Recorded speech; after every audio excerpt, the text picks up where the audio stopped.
There's nothing better than a couple of hot cross buns on Easter morning. Toasted to perfection with a shining layer of glaze, raisins or currants peeking through. This sweet and spicy treat has traditionally been eaten on Good Friday. English folklore says by placing the cross on the bun, they won't spoil or mold during the subsequent year. Bakers at Coaldale Bakery, Charles and Rajan, say the bakery only makes hot cross buns during the Easter season. Every year, it's just at Easter, everybody's just hot cross. It's just a tradition, I guess. I think that's what it is, it's tradition. Easter, it's got colors in it, just like Easter does, it's got the cross on it.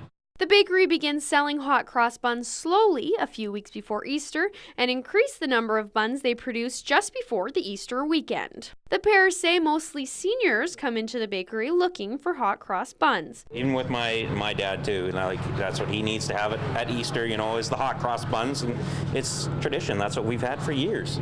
I leave most of the baking to my mom, so the process of making these traditional buns has remained a mystery to me. Charles and Rajan were kind enough to walk me through their method of putting these Easter treats together.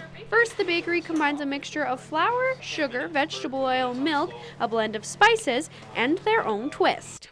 I noticed, you mentioned you use dried fruit, but not all hot cross bun recipes have dried fruit, right? So that's kind of your own special. This is our own special. Twist. They mix their dry ingredients first for about 10 minutes. After the dough is mixed, they add in the fruit. They then let the dough sit for a half hour to 45 minutes. At the bakery, they have a machine that splits the buns into a perfect size for you. But if you're like me and don't have one kicking around at home, the guys say they use palm weight to roll the buns.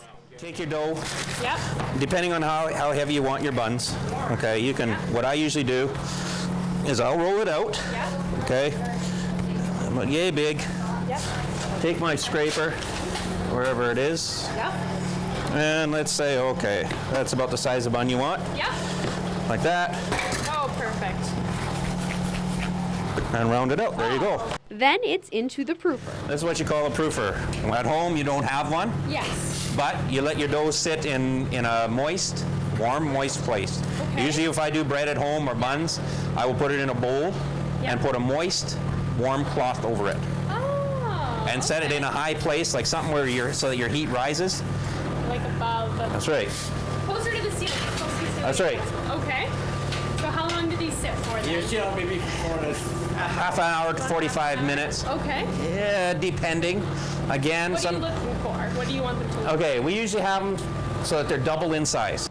Now for the most important part, in my opinion anyways, putting the cross on the hot cross bun. Coaldale Bakery uses Venetian cream to form their crosses. After making your crosses, the buns are sent into the oven. Charles says put them in for about 15 minutes at 375. It's brown, a golden brown, so that if you take your finger and you tap it, it bounces back up. After they come out of the oven, the bakery bastes them with a blend of brown sugar and water. And there you have the perfect hot cross bun. The pair recommends coming into Coaldale Bakery to pick up your hot cross buns, but if you do decide to try making them at home, their advice is simple. All you need is pretty much your ingredients, the time to do it, your machines, like your mixers, or a small upright mixer, or it's not that hard to do, but you need the time.